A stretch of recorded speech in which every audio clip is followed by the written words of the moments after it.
Hey y'all, I'm back at work this week. Got off our fishing trip. We did pretty good.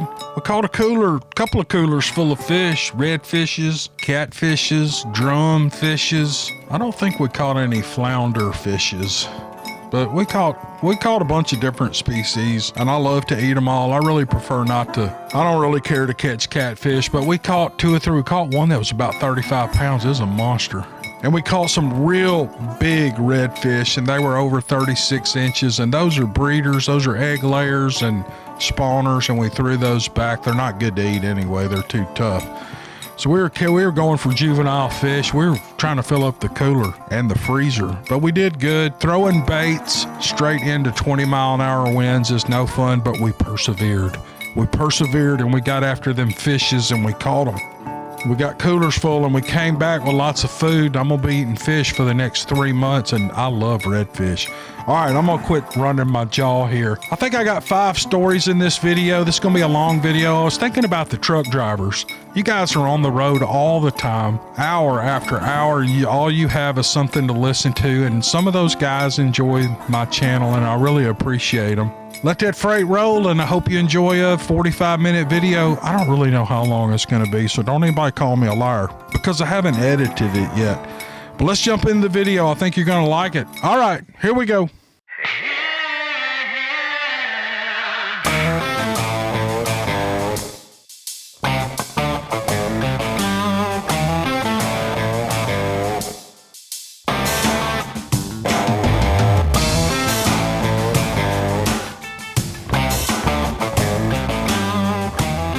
Here's a story from Matt, and this is really a good story. He writes, I'm 61 years old. I'm a retired 27-year law enforcement officer. I served 10 years in the United States Army Reserves, ending with the rank of Staff Sergeant.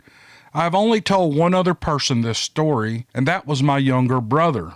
I live in West Virginia and have most of my life. In 1973, my brother, my cousin, my uncle, and a guy my uncle worked with at the time, and I went on a camping fishing trip to Cranberry Glades located in Pocahontas County, West Virginia. This area is vast and heavily forested. No motorized vehicles are allowed into the camp area, so we hiked about a mile into the camping area to set up our camp. At the time, I was 14 years old, and like most teenage boys, I was adventurous and not afraid to explore. On the third day of our trip, after breakfast, I decided I wanted to hike one of the many trails that ran throughout the area instead of going fishing with the others. The trails are marked and some go on for miles. My uncle told me to stay on the trail and don't go so far, so I headed out. I walked the trail for at least 2 hours, taking in the sights and sounds of nature. I came upon a meadow that I think was about a half acre in size, and out of the corner of my eye, I saw something big move across the meadow near the tree line. I stopped and I tried to identify what I saw moving. I walked a little further into the meadow, gazing at a group of pine trees where I saw the movement. I stood silently staring. And then I saw something move again about 20 yards from me to my left. I peered into the group of trees intently. Behind a large pine, I saw a reddish-brown, hairy coat, and it was barely visible through the brush. My first thought was, oh God, it's a black bear. My heart jumped. I thought of turning and running back to camp, but I stayed there looking. I was too curious. I heard a deep vocal, ooh-ah. And then I saw it turn behind the trees, and I saw this huge, long, hairy arm making a tossing motion in my direction, and a tree limb came hurtling towards me. It landed about 10 feet to my left. I began to shake. This limb was about 5 feet long and about 8 inches around. And then I heard that sound again. Ooh-ah. I bolted back towards the campsite, running faster than I ever have run in my life. I was crying and I was praying. I ran to the point where I collapsed from exhaustion. I was on my hands and knees, gasping heavily for air, and my inner voice kept telling me to keep running. So I gathered as much strength as I could, and I got back on my feet, and I ran back to the camp. When I arrived, the others had not made it back from fishing yet. I sat at the picnic table panting hard, and I was still crying. A few hours later, the rest of the guys returned. My uncle looked at me and said, "Are you sick? You're pale as a ghost, boy." I said yes, just to avoid talking about what I had encountered on the trail. And then I went to my tent and I laid down. That evening, I laid in my sleeping bag as my mind replayed the event over and over. My brother slept next to me. Finally, I had to relieve myself, but I was too afraid to get out of the tent. Later, with great hesitation, I got up and slowly and as quietly as possible, I exited my tent. I didn't go far, just a short distance behind my tent, and just as I finished and started to get back in the tent, I heard off in the distance that sound again. Ooh, ah. I dove back into the tent and I started shaking. I didn't want to wake my little brother because I didn't want him to be afraid. So I sat there shaking until daylight, listening and hoping I would not hear that sound again. I stayed at camp the last 2 days, never venturing out again. My uncle kept asking me why I didn't want to leave the campsite. I just told him that I wasn't feeling well. I was never so glad when we returned home, and it wasn't until about a year later that I told my brother what had happened. He said that he knew at the time of the camping trip that something had scared me. I had never heard of Bigfoot until I was about 18 years old. That's when I saw the famous film showing the creature, and I started to shake as I watched. I had to leave the theater. And to this day, when I think back on it, I get chills. Well, that's my one and only encounter. Thanks for letting me vent. Sincerely, Matt. Matt, that's an awesome story. You know, I find it fascinating that a lot of children wind up seeing these things while they're out playing in the woods, and more so people back in the 60s and 70s and early 80s, because that was a time when we just ran wild. We were free range kids. Parents didn't worry about us too much, and I don't know that kids get out as much as they did when we did. And I think that may be a reason why a lot of kids see these things. But either way, it's a great story, and I know it scared you. Hang in there, buddy. I know it gives you chills, but you survived. You're in good shape. 60-something years old, retired. I hope you're enjoying life, and I really, really appreciate you sending the story, partner. Thank you, sir. This is an email I got a while back. It is entitled "The Bigfoot of Bonita Creek, Arizona." The writer doesn't tell me whether to use their name or not, so I'm not going to, but here's what they write. In the fall of 2018, while teasing my wife about the size of my shoes, I said something about Bigfoot to get her laughing. I had never mentioned Bigfoot before, and I was just joking around when I blurted out Bigfoot in relation to my shoe size. The comment got my wife to laughing, which was the whole point of the conversation. The very next day, an article popped up onto my phone about some dude having an encounter with Bigfoot. Was my phone listening in on my conversation at home the previous evening? It was very freaky. I had never done a search on my phone or anywhere else for subjects related to Bigfoot. Twilight Zone music began playing in my head. I clicked on the Bigfoot article and I became totally intrigued with what I learned. The subject of Bigfoot had me hooked, and I spent many hours over the next 2 months researching and gathering as much knowledge as I could about this fascinating creature. There came a point in my study where I concluded that 1, Bigfoot does exist, and 2, I hope I never meet a Bigfoot close up and personal. I was born in Gardena, California in 1952, and I lived pretty much in Southern California until 1968 when my mom and dad moved the family to Arizona. Mom was born and raised in Arizona, and Dad was just ready for a change, ready to move out of the hustle and bustle of metropolitan Los Angeles into a more laid-back lifestyle. We moved to Prescott, and a year later ended up in the Phoenix area.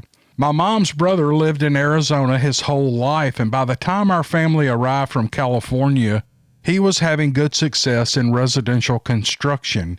He enjoyed getting away from the crowds, and he built a cabin in a remote area north Payson called Bonita Creek.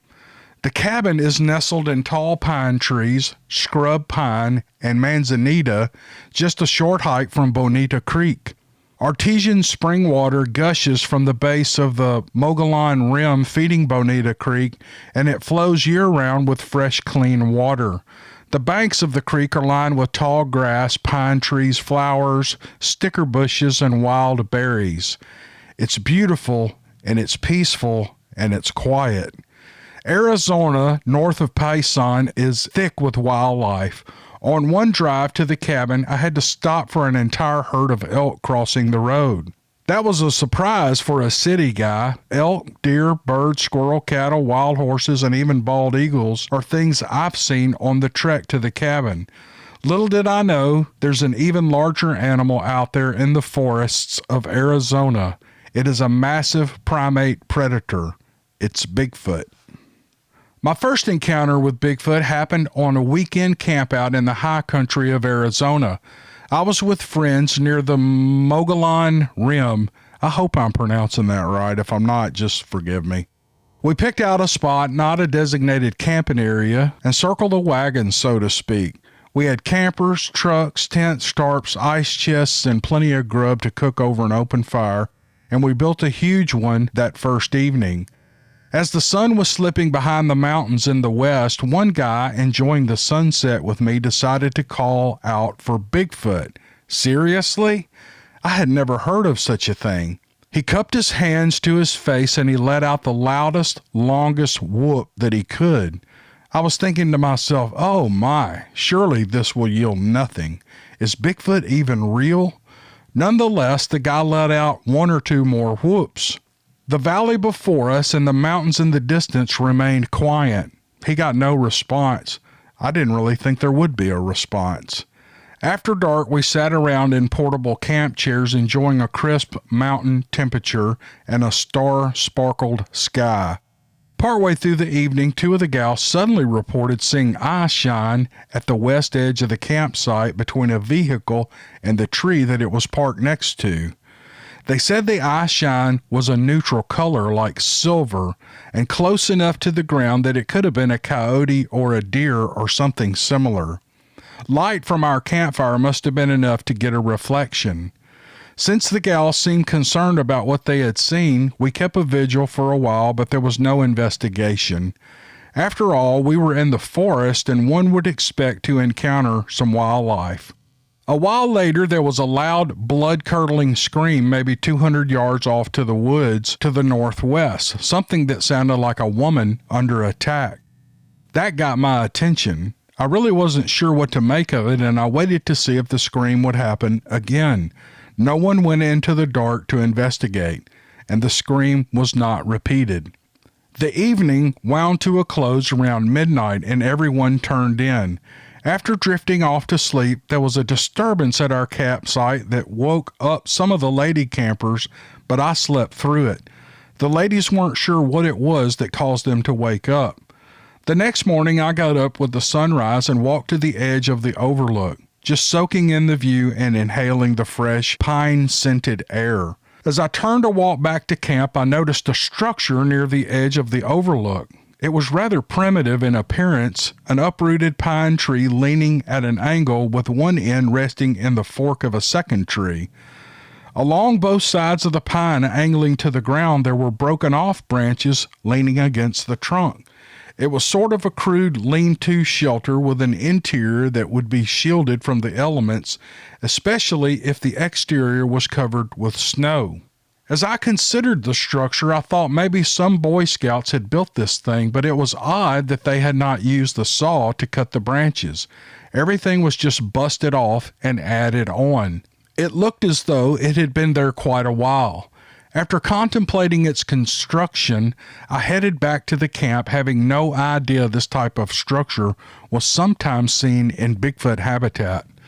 I didn't even know Bigfoot existed. The fuzzy clips from the Patterson film were intriguing, but I wasn't sure if Bigfoot was the real deal or not. All this happened about 12 years ago. It wasn't until studying Bigfoot in the fall of 2018 that I realized Bigfoot was perhaps responsible for some of what I had experienced on that campout. My second encounter with Bigfoot happened on a forest road not far from the cabin at Bonita Creek. It was a quiet Saturday afternoon in the fall of 2014. The sun was slipping down in the west and there was no one around, no neighbors, no one. The cabins close by were vacant and it was just the three of us, my friend, her daughter, and me. It was very quiet and peaceful. We were meandering towards the driveway leading to our cabin. The gals were selectively collecting rocks to use back home for decorating the edge of planters, walkways, etc. While engaged in this process, suddenly a rock flew in from somewhere behind us and bounced to a stop at the feet of the ladies. Holy smokes, who threw that rock? It wasn't very large, maybe smaller than the size of a baseball, and it didn't really hurt anyone. It just flew in and landed near their feet.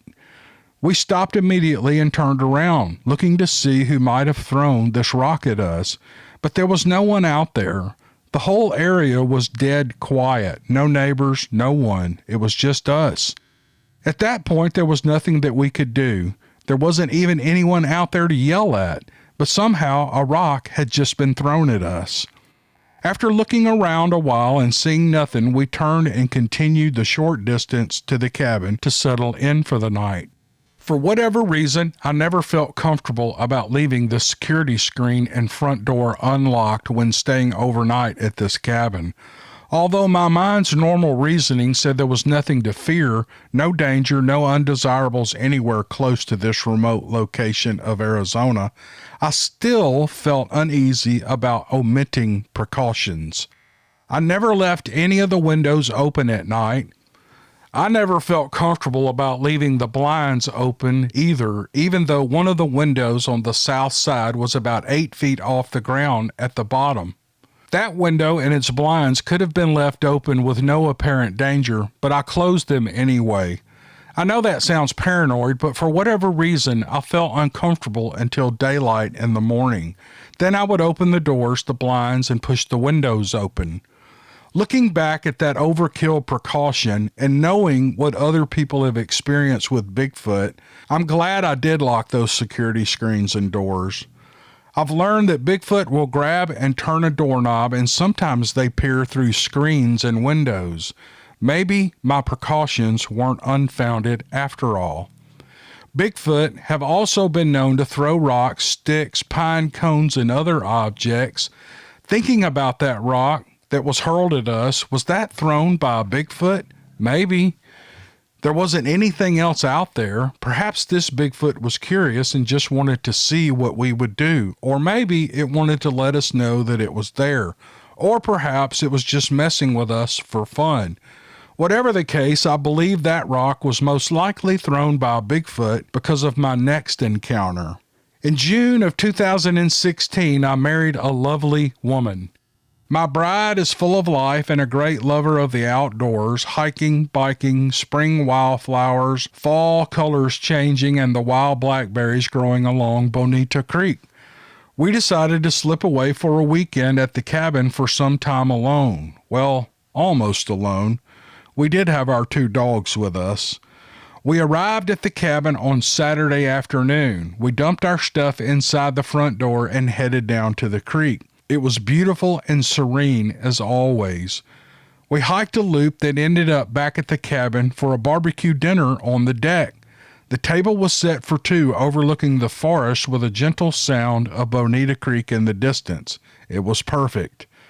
The next morning, my wife was up and heading out with the dogs before I could get my shoes on.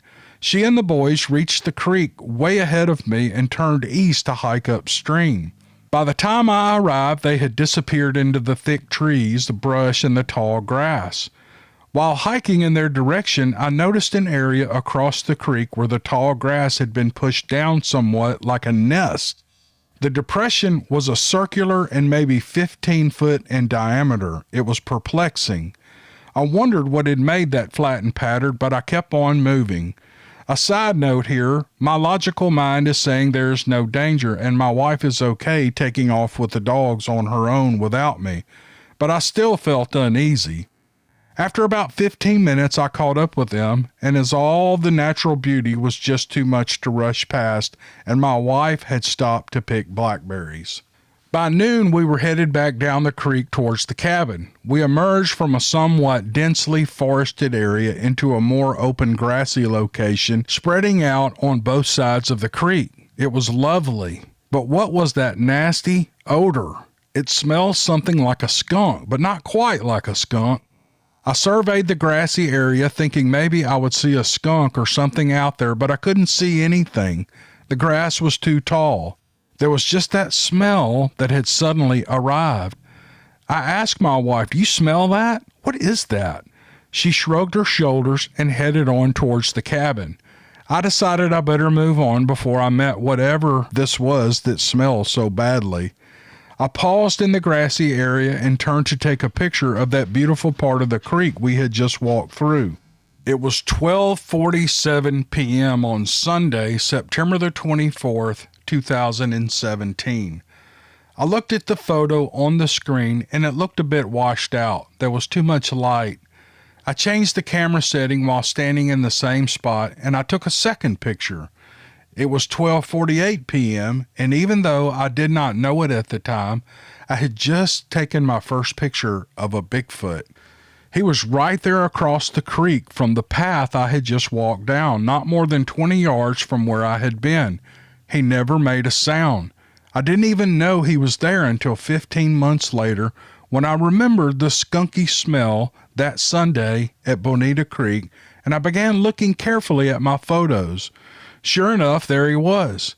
He was not in the first photo, but he was in the second photo. Head and shoulders were visible peering across the top of the bushes to see what I was doing.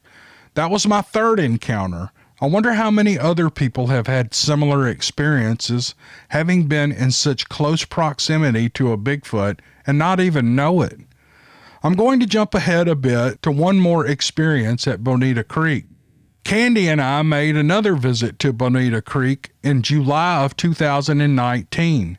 My intent was to check out the area more thoroughly for evidence of Bigfoot and see if they might respond to a gifting. Here's what happened. I tried putting out some apples, M&Ms, peanuts, and a few other goodies for the Bigfoot animals at Bonita Creek, and then proceeded to knock on a wooden bench with a stick.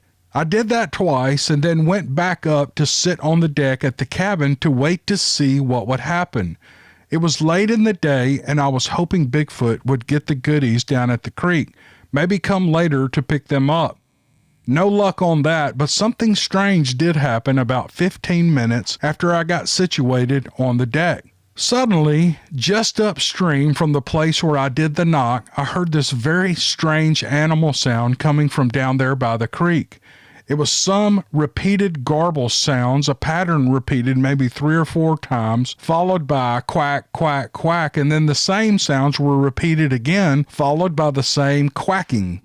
Mind you, these sounds were not made by a duck, and there were no ducks up there at Bonita Creek. I didn't hear any sounds like that the rest of the 4 days that we were there. I believe the garble sounds were made by a Bigfoot who came to check out the origin of my double set of wood knocks made by whacking on that bench with the stick. At least that's what I think. The next morning, Candy and I and our dog, Bobby, decided to hike to the east along Bonita Creek all the way to the headwaters where Bonita Creek bubbles up out of the ground. It's about a 2.5-mile hike. After we had hiked about a mile, suddenly from the north side of the canyon, up in a wooded area with a dense cover, sounds started coming from the hillside overlooking the creek. I turned to check out the origin of the sounds, as did Candy. Her immediate question was, what was that? To her, it sounded like a child making noises. To me, it sounded like some sort of very large, loud bird. The sounds were coming from 3 separate areas on the side of the hill. We could see nothing up there. We just heard the loud sounds. On the way back, Candy and I got separated. She hikes a lot faster than me. She said when she got back to the same spot, the sounds started up again, only this time they were much louder than before. Strangely enough, when I hiked past there, there was no noise at all. We had one other strange noise incident as we left the headwaters of the creek. This was while we were still together before she left me in the dust with her fast hiking pace. Up on the other side of the canyon, the south side, up on the crest of the mountain, came another unusual sound. Once again, I thought it sounded something like a big bird, but Candy said that she thought it sounded like a child screaming. We were in plain view of the mountain at that point. I stared at the point of origin for the sound, but I didn't see anything. My thinking was that perhaps it was Bigfoot, a sentry alerting the rest of the Bigfoot animals as to our location. That's only my thinking. One other point of interest. Bobby was hiking with both of us on the way up, but with Candy on the way back. Walking along quietly by myself, I saw 2 deer on my trek back. They were on the north side of the creek in some tall, dense ferns and grass. I only saw them briefly, but it was fun to see them. There were plenty of deer and elk tracks along the trail leading to the spring. However, I did not see any Bigfoot prints, even though I made a conscious effort to find some.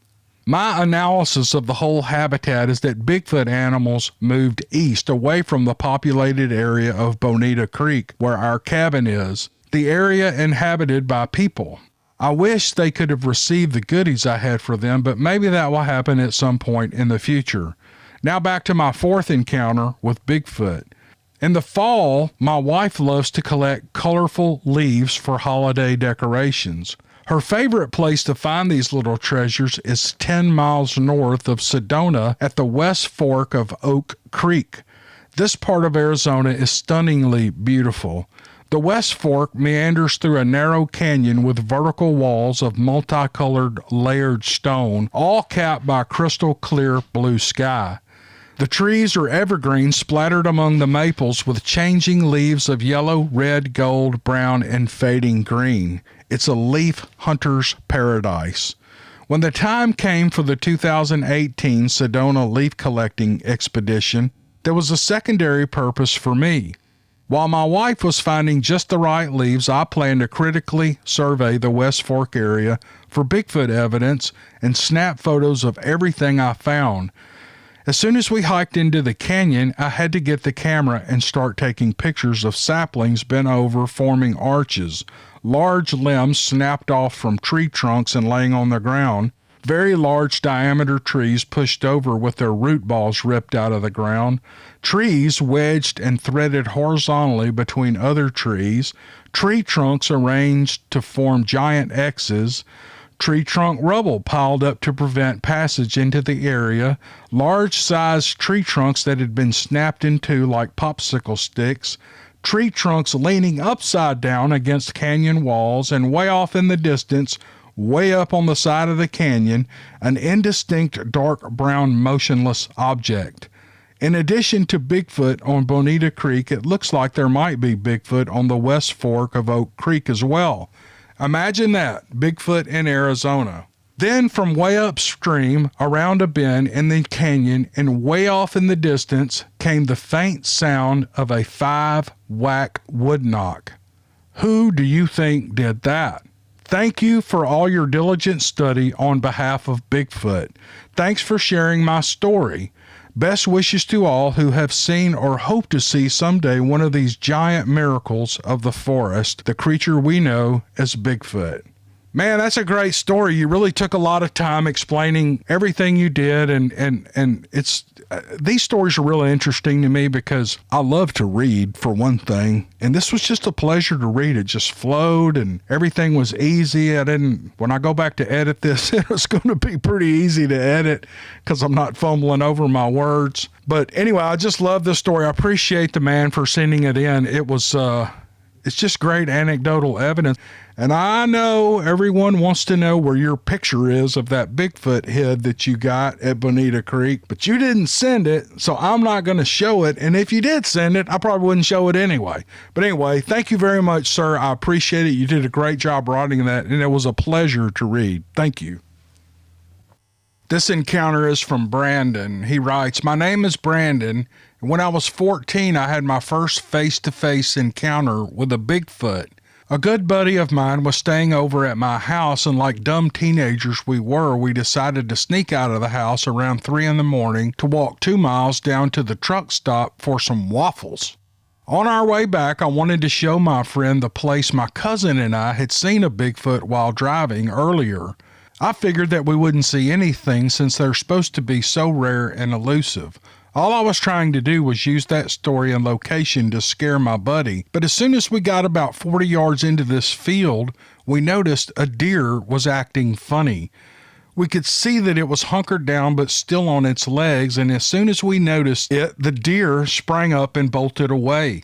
No sooner than seeing that deer run, our attention was taken to the edge of the trees where we saw something else pop up on 2 legs and seemingly turn towards us. When we saw that Bigfoot turn towards us, we both asked each other for confirmation, and as we were doing that, the thing stomped off into the woods and made a powerful hissing sound similar to the sound of an air hose on a truck, but it was much louder than that. After that, the two of us turned around and left. Well, at least we did for a bit.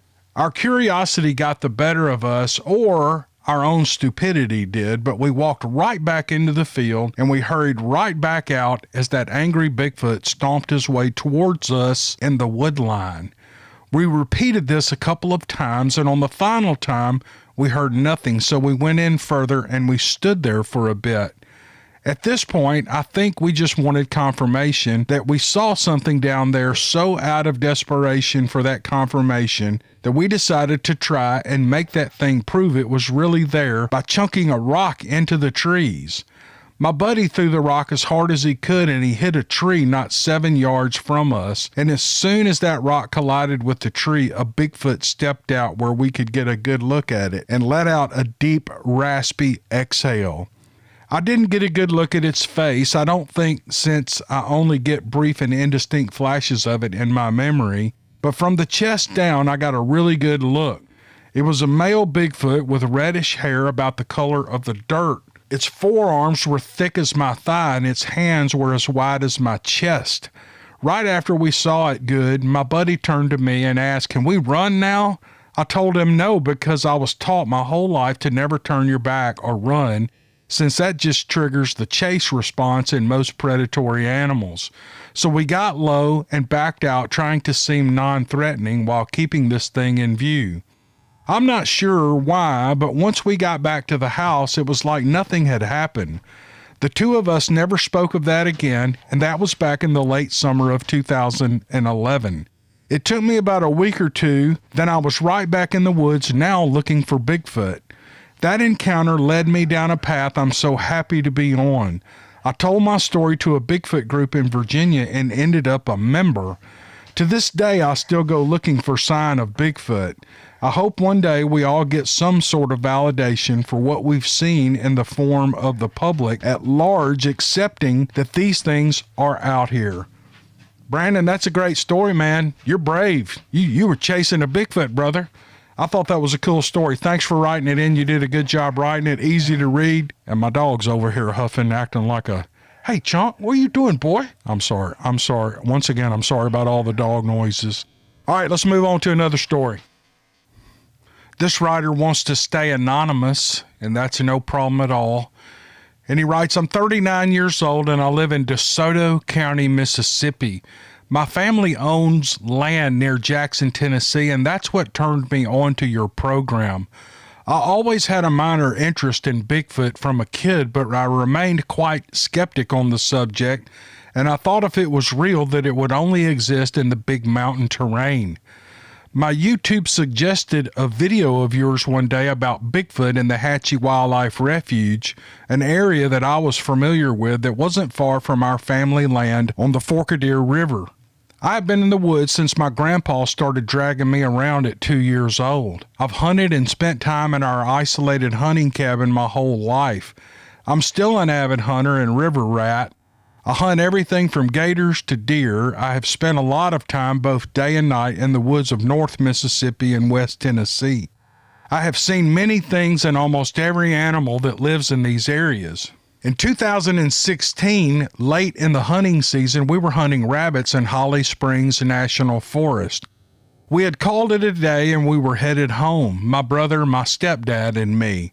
It was late afternoon and still light out. We just turned off Highway 7 headed west towards home when we passed a narrow side road just off the highway. Crouching down in the middle of that side road was something that I can only describe as looking like a chimpanzee with its back to us. It appeared to be eating or rummaging through a trash bag lying in the road. Its hair was black and matted like a chimp's and dirty looking. I say it was crouching because it was on 2 feet, not 4. We immediately asked each other what we thought we had just seen. We all agreed that it wasn't a dog and it sure wasn't a hog, and that it was in fact some type of a monkey. We know chimps don't live wild in Mississippi, although when we were kids there was a man who lived in our subdivision that in fact had a monkey living on a chain link cage that took up his entire backyard, and we would oftentimes ride our bikes over to look at it. So it didn't seem impossible that someone may have had a monkey that got loose, though it's highly unlikely. My brother did make a comment that people have mentioned an ape man around Holly Springs. We laughed a little and left it at that and continued home. After coming across your program and another that I listened to, I now think that what we saw was possibly a juvenile Bigfoot. If it would have been standing, I would put it around 6 feet in height. I enjoy your program, and when I started hearing the stories from around this area and areas that I hunt on your show, I was hooked. The President's Island story got me too.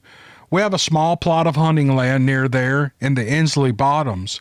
I once heard a scream that was very close to my ladder stand right before daylight one morning that really messed with me and that I could not identify.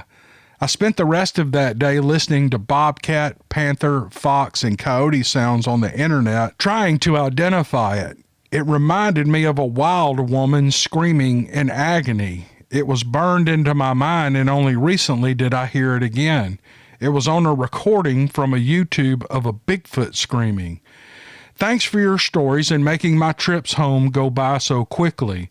We don't know everything God created, but I was always told to keep an eye open and carry a gun and a lighter in the woods because you never know what situation you'll find yourself in, and you never know what's out there. Thanks again.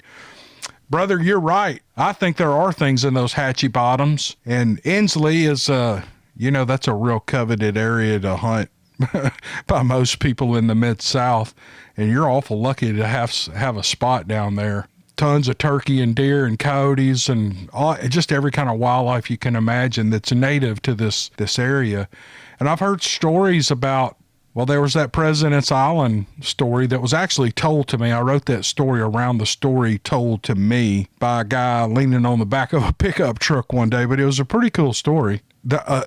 All the guys that were sitting there with us say, oh, yeah, there's Bigfoot out here. They're on this island. They're out here. And so I never saw one. I never saw any evidence of one. I worked out there for years. But yeah, West Tennessee, North Mississippi, Holly Springs National Forest, which I live right on the edge of that national forest, just supposed to be packed with Bigfoot, but I've never seen one. But I have a feeling they're there. I just don't have an eye for them, I guess. Either way, it's a great story, brother, and you did a good job writing, and I really, really appreciate you sending it to me. I think he sent this to me last March. It's almost a year ago, so I'm still reaching back and getting some of these emails. Thank you very much, partner. I appreciate you. This writer wants to stay anonymous. This is also a story that I got, I guess, probably last April, so it's almost a year old, but I'm going back and getting them. Going to get them all. But he titles this story Bigfoot in Connecticut, and here's what he writes. I'm not quite sure how to start this series of encounters with what I now believe to be Bigfoot in Connecticut.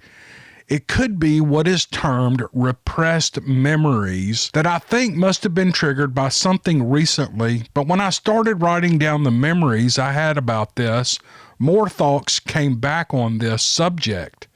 I will try to be as truly accurate as possible in relating these incidents and not try to allow my opinions to color or change the details of what I do remember. I do want to say that I've never told these accounts to anyone, but now that I'm in my 60s, I thought that it would be a good time to share these experiences. First, I think it's important to give a little background of the area in Connecticut where I grew up and the lay of the land where these encounters occurred. Connecticut, in one sense of the phrase, and by the math, has become a heavily populated and industrialized state, but only in some areas of the state. What many people don't know, even as recently as 2019, Connecticut is still considered 60% woodland. In fact, one weather reporter from a New York TV station, while reviewing the damage from one of our recent hurricanes, described Connecticut as like being in a big park, which of course is nice to hear, but it is an exaggeration. We certainly have our forests, large farms, and coastline near the Atlantic, but we also have our urban areas which the cities and state are trying very hard to revitalize, and to be honest, they're doing a pretty good job of it. Many industrial firsts and inventions occurred in Connecticut, and the people are known as extremely resourceful by nature, a group of people who can make anything run or work, and if they don't have it, they can build it if they need to. That being said, the people of Connecticut had a very supportive and family-based way of life, especially when I was growing up. This was true in the mid-1960s when my encounters began. Neighbors in my area said hello to one another, held the door for each other, and so forth. In the town that I grew up, Seymour, Connecticut, it was not unusual for one of my neighbors, Mr. Waldron, who owned one of the farms on my road, to stop in front of my house with his horse, Teddy, hooked up to a buggy and ask us kids if anybody wanted to go downtown to Main Street. As much as this sounds out of place for Connecticut, it was not unusual for my neighborhood in the 1960s. Of course, at least a few of us neighborhood kids would jump on the buggy and go downtown with him.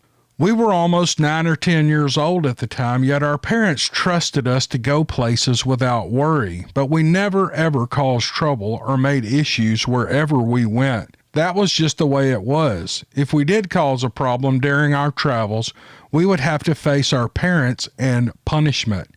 My dad, who grew up on the family farm right in the same area, was not afraid to punish the old school way. Right or wrong, my dad was a machinist in the Farrell Corporation, a large but local manufacturing firm in Ansonia, Connecticut, and had a specialty trade, precision machining, but not by using modern CNC equipment. It was his skill that set him apart. He even machined parts for NASA back in the 1960s. Myself, I obtained 2 engineering degrees and also still work in manufacturing in Connecticut. Specifically, my area, Seymour, where these encounters occurred, was a combination of medium-sized farms, which were slowly giving way to the building of homes, so the area was a mix, and that area was only a short ride away to the neighboring city of Ansonia, which was more developed, including a great deal of industry, such as iron foundries and machine shops. The Farrell Corporation had a foundry there, which was so big that they built railroad tracks directly into it, so the iron castings could be directly loaded onto trains. Rumor is some of their castings were even used on the Hoover Dam when it was being built. The company itself goes back to the late 1800s. We lived on Old Ansonia Road, which backed right up to a 2,000-acre tract of watershed property, which now is a part of the Naugatuck State Forest, divided by only one road, Connecticut State Route 313. This tract of land includes 2 large reservoirs, numerous ponds, swamps, and streams. This is where the encounters started.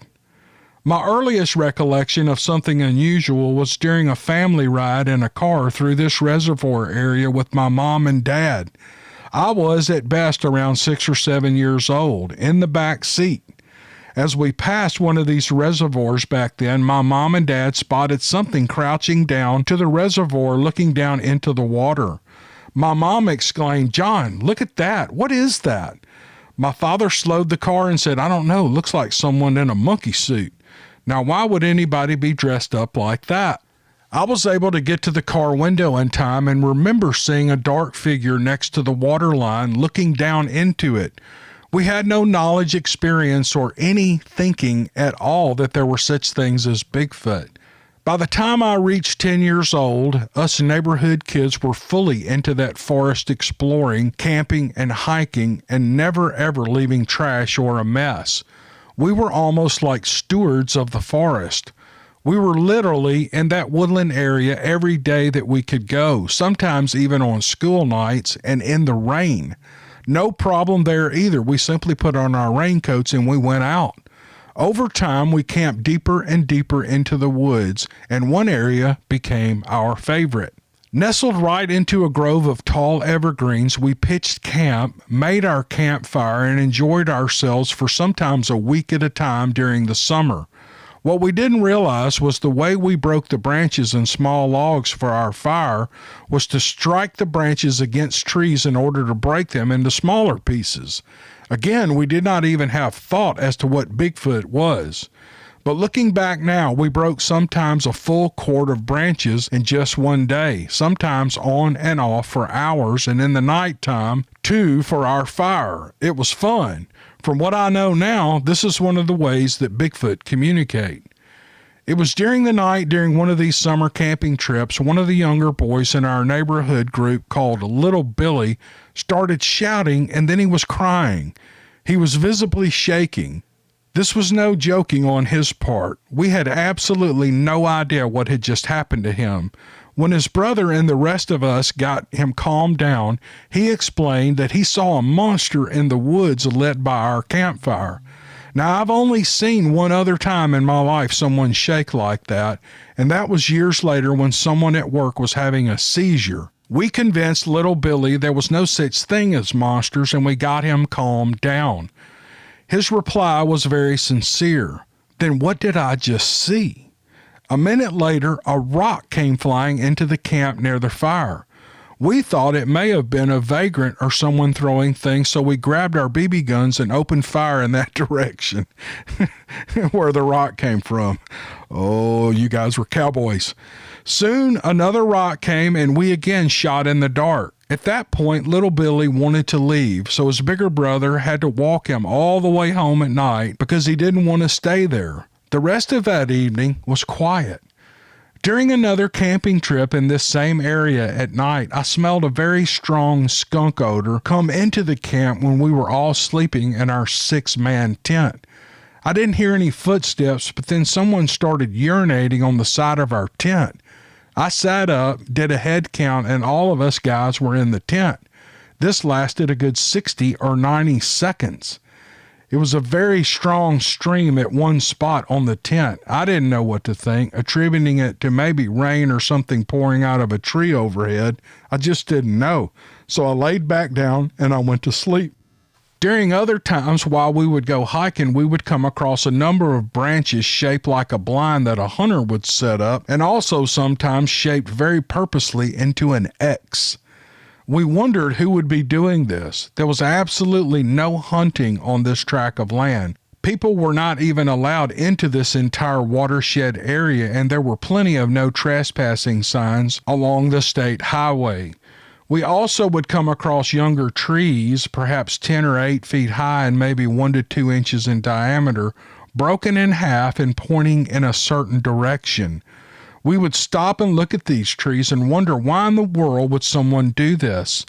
Some of those broken trees were freshly broken, as sap would still be oozing out of the broken limb. Other times we would find broken branches and trees formed into some type of barrier. This was not a random falling of trees because the limbs were interwoven, definitely showing some type of intelligence, but we had absolutely no idea what or who would do this in the middle of these woods. A number of times we would also find smaller, completely uprooted evergreen trees pulled out of the ground with the roots showing and pushed back into the ground upside down. We would look also at these and again could not understand why this occurred. Through my later research, I learned possibly this is some type of food signal. During more than a few of our hikes, both in the summer and in the winter, we would be walking in the woods and hear someone trailing us off to the side. We would stop and the noise would stop. A few times we caught it as we would all stop walking at the same time, and the noise would travel another 2 or 3 more steps. We would yell, "Hey, we caught you," but no one answered back. At other times, we would be on a hike to go play in the brook or one of the swamps, and some of us got hit by acorns as we walked. Of course, we blamed each other for this, and everyone would honestly deny it. 100% of the time, if someone was fooling around, they would fess up and the issue would be over. Not when this happened, though. No one took credit for the acorns. Other times I would go for a hike by myself during the day and I would hear a very distinct and clear whistle right near me. I stopped and would look around and I could swear someone was looking at me, and I got a strange feeling that I wasn't alone, but I couldn't see anyone. I turned around and I went home. One warm, clear summer night, I decided to go on a night hike all by myself. No flashlight, nothing, just by moonlight. I got about a half-mile into the woods and peered into the darkness near our favorite camping spot, and I froze. I could swear someone was there and among the evergreen trees. The literal hair on the back of my neck stood up, and it stayed like that. I didn't see any glowing eyes or anything like that, but I could swear there were what I feel like separate individuals present in the trees. I turned around and ran back down the path as fast as I could. As I was running, a rock came crashing through the trees next to me on my right. I continued to run, got to the last part of the path, which I needed to climb up a steep hill. All the while doing this by moonlight. I kept saying to myself, "Don't turn around, don't turn around." I kept repeating this to myself until I got to the top of the hill, ran to my house, and I got inside. My mother was there in the kitchen and said, "What's the matter with you? You look scared." Of course, I said, "Nothing at all," and I just sat down and I had a cold drink of water. I believe this evening hike is what started a number of incidents that happened at our house in the next years to follow. It could very well be that these animals or Bigfoot followed me home, possibly by scent. Here is where things become more distinct. One evening, my sister Carolyn, about 18 years old, was washing dishes by the kitchen window, and she started screaming her head off. All of us ran into the kitchen to see what the matter was. She was crying and was almost disgusted that there was a gorilla face staring back at her in the window. She said she looked closer and it moved its lips and showed its teeth. My father, combat promoted Bronze Star 82nd Airborne paratrooper, had already ran outside past us and said he saw something run away from the house. Within a month, this happened again to Carolyn. This time, my father was quicker to run outside and apparently came face to face with something and came shooting right back into the house in a fluster. He said, "I don't know what that thing was, but it's pretty big." From that point on, we kept a pot of water on the counter near the door, and the garden hose was kept turned on and left on the porch outside at night. There was one more time I can remember my father had waited in the kitchen with my sister for another appearance of whatever this thing was and ran outside to meet it when it indeed visited again. He threw the pot of water at it and then turned the garden hose on it. This time I distinctly remember him dropping the pot because it clanged when he dropped it, and he also dropped the hose when it was still on when he jumped back into the house. He only described it as something big and that he didn't know what it was. About this time, two things happened on our side of the fence, so to speak, and I cannot honestly say for sure if these next events are connected to these sightings at our house. First, my father bought a 7.62 millimeter rifle for the house, which we never had guns in the house before. The second thing, we cut down a number of trees in the backyard to make room for a pool. We left a few tree stumps in the back. My mom began leaving bread on them for the birds and then started leaving older fruit and vegetables there. I followed suit, and always within a few days the food would be gone. I took over this job and kept it up, on and off, for a long while. Mom never told me why she did this except to feed the birds. On at least 3 occasions, I remember finding a neat pile of stones in our backyard near the stump, and once on our back porch, very, very close to the back door. I remember thinking that it was my friends playing a joke because the piles were very neatly done, very deliberately put in place, yet my friends were not the type to do this or repeat doing this. One evening when I was still in my early teens, I was home alone watching TV and I had the feeling I was being watched through the window. I tried to shake it off, but I couldn't. Just then, my normally protective dog came whimpering into the room and hid behind the furniture, which he had never done before. I decided to close the curtains, and within a few minutes, I heard a very loud slap on the side of the house. I didn't know what it was, so I went outside, and I couldn't see anything, but I did smell a strong, musky skunk odor, but not the usual sharp skunk smell. This was more dog-like. Again, I never made any connection to all these events until only recently. This actually happened a second time, again in the same pattern. Home alone, watching TV, got another feeling that I was being watched, so I closed the curtains. Again, my dog came into the room and took up position behind the furniture, whimpering. This time, a very loud whap occurred on the side of the house.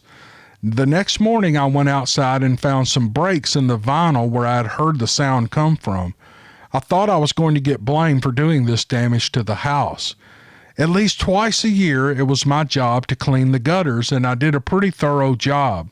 When I climbed on top of the shed dormer we built for the second floor, I discovered rocks in the gutter up there. Distinctly, I remember saying to myself, why would anyone throw rocks up here? And I cleaned them out. This occurred more than a few times while I lived at my home. As I got older, and especially since I got my driver's license, I no longer spent time in the woods, and I started hanging out with my schoolmates at the local McDonald's and at their homes. These experiences tapered off as the same time my neighborhood friends and I grew up and took up different interests, which meant we didn't spend time in the woods anymore, and the incidents at our home declined as well. We would occasionally get a wet dog smell, and my dog would still occasionally hide behind the furniture near me, but these also tapered off. As I write this, I'm sure there'll be a few more memories that come back to me, but this is the lion's share of what I can honestly and straightforwardly write down. These events all come back to me in the last 2 to 3 years, so I thought it best to share them with you. Very best, Anonymous. That's an awesome story, and it's like a lifetime or at least a childhood of some kind of weird experience that I think is really interesting. I wonder through the years, I don't know if your parents are still with you or not, but I wonder if you guys ever talked about what you thought maybe that could be. Probably not, because you said just recently in the last 2 to 3 years are you starting to figure out what maybe this could have been. I don't know, but I think you probably know. And all that said, I just think this was a wonderful recounting of events, and I really, really appreciate the man who wrote it. And so thank you very much for sending that in. It was great. All right, I think that's going to wrap it up for this one. Whew, that was a long one. And if you hung with me all this time, you win the Dixiecryptid Best Person in the World Award. It means I love you. I love you for watching this far. And I love all of you, and I can't tell you how much I appreciate it. I'm going to shut up now and end this video, but you guys have a good weekend, and we'll see you on the next one. Love y'all. See you soon.